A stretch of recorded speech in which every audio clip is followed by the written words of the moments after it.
Hello everybody and welcome to my tutorial. Today I'm going to be talking about how to download and install and use Nvidia Geforce Experience. Now if you're not sure about what this is, Nvidia Geforce Experience is a software that you can download if you have a Nvidia graphics card, and basically you can use this to download and update your drivers and a few other things, but the most important thing is Nvidia GeForce Experience comes with another piece built into it called Nvidia Shadowplay.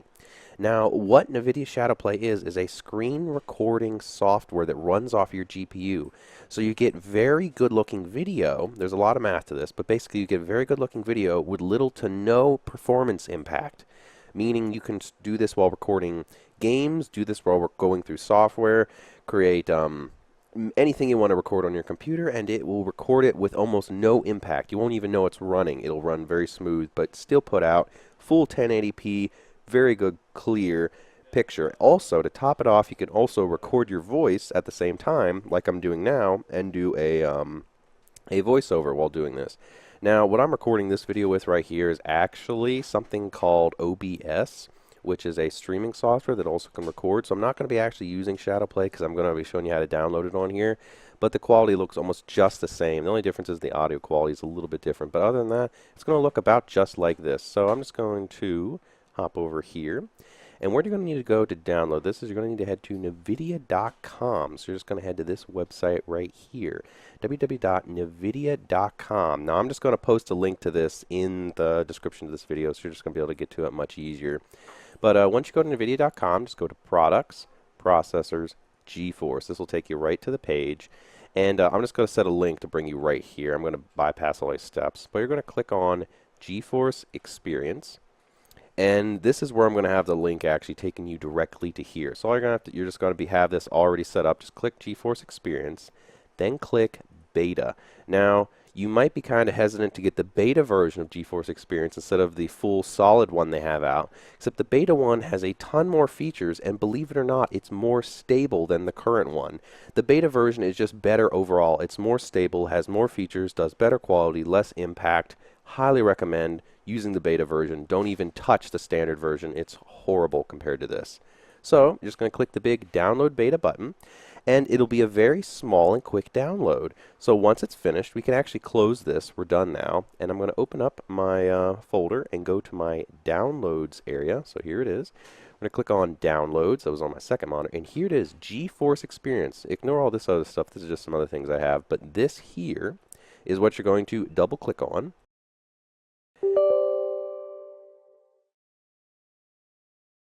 Yes, you're going to allow it. And it's going to kick into the process of installing this. So it's going to be a very quick download. You can see it right here. And it's just going to take a little bit for it to open up. Just a little bit of time. It's not going to take too long really at all. And it might actually be in the back. There it is. You got to watch for that. So I'm just going to pull this over. I'm going to do accept and install. Highly recommend, even if you're not going to be screen recording, having GeForce Experience to keep your computer updated with the latest drivers is a very easy and pretty stable process. I've only had a few issues with it, but it's done a pretty good job, and it's that quick. Installation's complete. It's going to boot up in here. We're going to click Get Started. And now you must log in with your Nvidia or sign in with Google. So we are going to have to sign in with Google, and I'm going to blank this out in post. So just type your email in right here. For you, you're going to be seeing a big black line across it. It's not letting you see my email, just for safety precautions. I'm also going to lock out my password, so you can't see that either. And I'm going to sign in with that. And you can have stay signed in checked on, and it's going to log you in. And now what we're going to do is we're going to click right here. And it's going to ask to scan for games. We're not going to do this. We're just going to skip this by not clicking anything. Instead, we're just going to click, actually it's going to want to do this. So we're going to click scan and share your gameplay. So this is the big question.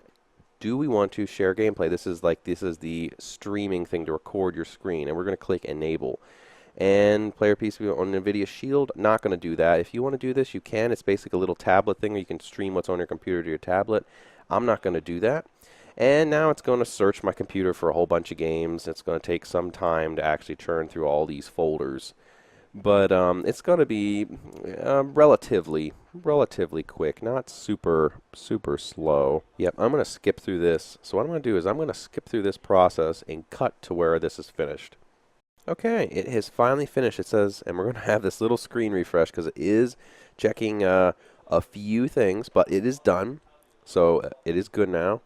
And it's finished, and we click done. So now it's gone through, it's scanned my games, it knows what I have. And what you can do is you can optimize your games through here, though. But that's not what we're here to do. We're here to work with the ShadowPlay and how to record your screen. So let's do that. What we can do is we can either click on this to turn it on, or we can go directly to it by clicking the little settings here and checking on share, and it's actually already enabled. Now, if you click that and turn it off, it will no longer be running in the background. So what it is this is a little piece of software that runs in the background that allows you to turn on and turn off capturing at will. So let me demonstrate and kind of show you what I mean by that. There's a little hotkey that can pull up this menu bar that you're going to see. If you do Alt-Z, now I'm going to do it now. I just did Alt-Z. I'm going to do it again a few times. Nothing's popping up. That's because we have it turned off. It doesn't even exist right now. So to turn it on, we just check the switch to on. It's going to load a little bit, and now that it turned green, it is on. So now, if I do Alt-Z, watch what happens. Boom, we have our nice pop-up menu. Now, I love this setup here. It is really nice. It's simple, it's slick, and this will pop over top of anything, even if you have a game running. So it easily lets you go up to and say, for example, we're not going to talk about these other features for now. We're just going to talk about record. Now, if I click this and go to start, it will start recording. I can also click customize and adjust my recording settings. I set my resolution to in-game. So if I'm playing a game that's at 4K, it will record at 4K, or if I'm playing a game at 1080p, it'll record at 1080p. I can also have some quality options, low, medium, and high. Notice all this is changing is my bit rate. And this is basically how much data is being captured. If you have a lower bit rate, your video is going to look more grainy. So I recommend high if your computer can handle it. If you're noticing some sluggy issues, though, you can turn these down until it fixes that. I recommend high, and I also recommend a frame rate of 60 FPS. This is what the human eye sees on a regular computer monitor when you're moving the mouse around. And I highly recommend that because it'll be more intuitive for your users to see. Now, if your computer is bogging down, you can change this to 30 FPS, which will make it double the speed or performance speed because it's half the processing power. It's recording half the frames per second, so your computer is going to perform twice the speed. It's going to be easier on a computer. For my computer can handle it, so I'm going to leave that 60 and set that to high, and we're going to click save. Now, before we record, we need to set our save destination for our files. So where we're going to do that is we're going to go over here to these settings, this little sprocket up here. And we're going to click on that and ignore all this stuff. All we have to look at is recordings. We're just going to click on that. And now we need to figure out where we're going to save this. So I'm going to click here. And for me, I'm going to save this under users, Reggie94, that's my name, videos, and then this is where I'm going to keep my files. And this is just a directory that I picked. It's any directory. It's the same exact directory on your hard drive. So if we went over to my actual hard drive here, now notice I pull this over, but it's behind all this stuff. So we have to do Alt-Z to get rid of this. Alt-Z, it's gone. And we can just hop down to videos, video files, and game videos, and this is what that was actually looking at. So I can do Alt-Z again. Handy, it pops right up. Go to the little sprockets, click on recording right here. Click this little thing to choose our location, and this is that same spot. It just looks a little different, but all these files are actually the same. There is the, let's see a good comparison. We have our Adobe files, do Cache, Blender. They're all here, all nice and lined up. Stock video, all that, and we actually can go to video files. Oh, okay, I see where we're actually at. So I'm just going to pick a spot to save this, and anywhere old spot, pick whatever location you'd like to use for yourself. For me, I want to put this under game videos and click done. And now there's temporary files. Wherever this sets as default is usually fine. Basically, here's what's happening. When I hit record, it's not saving the file directly to that location. It's saving the file to a temporary location where this data is held. And then once this recording is done and you click save recording, It takes that file and then moves it to the new spot. So since my C drive is my solid state, it's faster. So we're going to record on there so it doesn't have to worry about slowing down to keep up with high data speeds, because my SSD can really keep up with that. And then once recording's done, it's going to move it off of my SSD to my regular hard drive, which is slower, but it's very big at 3 terabytes. So don't worry about this. It'll probably be fine, perfect. I'd leave this at the default. And now that we have all this set, we can just click back, and then we can click done. We're all good to go. So let's give this a test. Let's see what happens. Let's click record and start. You're going to see a little thing pop up here, and here's an issue. This is something I wanted to point out. If you want to do desktop capture, instead of a game, because this is actually designed for games to capture, you have to set it up so the privacy setting allows for that. So to do that, you click on these sprockets right here and go down to privacy control and say, turn on desktop capture for instant replay, record, broadcast, and screenshot. You want to set that to yes. Then we're going to click back, and we're going to click done. We're going to go to record and click start. And now recording has started, and we can do Alt-Z. And we'll just let this sit here. We'll let it kind of go around. I'll move this to the left. I'll move this to the right. And we'll call it good. We'll do Alt-Z, pull this back up, click on it, and sit stop and save. So just click on here once, go down to stop and save, and click that. Recording has been saved. Now we have two options to view our recording. We can either click gallery, and it's going to take a little bit to load, but the file we just put is going to be right here. Here's recent. Here's some of the old files I've saved. But we can actually view the files and watch them within this application without even having to open up the folder. And so now, play. Recording has started. We can see right here, Alt-Z. It is moving around. And we'll just let this sit here. We'll let it kind of go around. I'll move this to the left. And we can even upload from YouTube directly from here and crop it. So we can actually crop it. Like it's so handy and user-friendly. I love this setup. I'm going to do Alt-Z to get rid of this. And now what I'm going to do is I'm going to show you the actual raw file. So under here on desktop, I think it's, there it is, right here. We can open it. Recording. Here it is playing. There it is. See this? Here's the file right playing around. It looks very good quality. We can go full screen. Sounds and looks very nice. Now we can also have some sound. Now I'm going to talk a little bit about that. How about the voice narrating? How about the voiceover? I'm going to take this. I'm going to clean that out just so we can keep this a little tidy. How do we set up to hear our own voice? Now here's how we do that. I'm going to do Alt-C to bring that back up. And I'm going to have my mic here, and I'm going to click on it, and I'm going to go down to Customize. And I'm going to set to use the microphone I have. Now, I have two of them hooked up. I have a microphone Realtek High Definition, and I have a line USB audio codec. Now, I'm going to use the line USB for this one. Check that one on. And I have my volume set to 100%, and I want my boost to be 0. You can actually boost this. So if you notice where you're recording something with sound, and you're talking during the recording, and your voice is actually too quiet, and you can't hear your voice over top of the sound in the background, you can boost your voice even higher until you're hearable over that. Then once you got your settings set, click Save. Make sure you click Save, because if you do back, it won't save the changes you made. And now we have a very important decision to make. When we click on our mic here, we can have either push to talk set or always on or off. If you have always on set, that means everything you say at all times is going to go through perfectly. Now, if you have push to talk, you actually have to set a button to push for it to work. For this one, I'm just going to do always on. If you do want to do push to talk, though, you can click that little sprocket and go to keyboard shortcuts, and your push to talk is activate push to talk, this one right here. And for now, it's this little kind of key next to the one button up there. It could be your push to talk, but that's how to set it up if you'd like. For me, I'm just going to have it always open. I'm going to click done now. And let's give that a try again, except this time we're going to have some sound going through. So let's do start, do Alt-Z.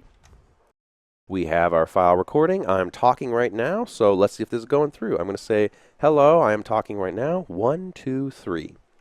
We'll do Alt-Z. Let's stop and save. And now let's open this up and take a listen here.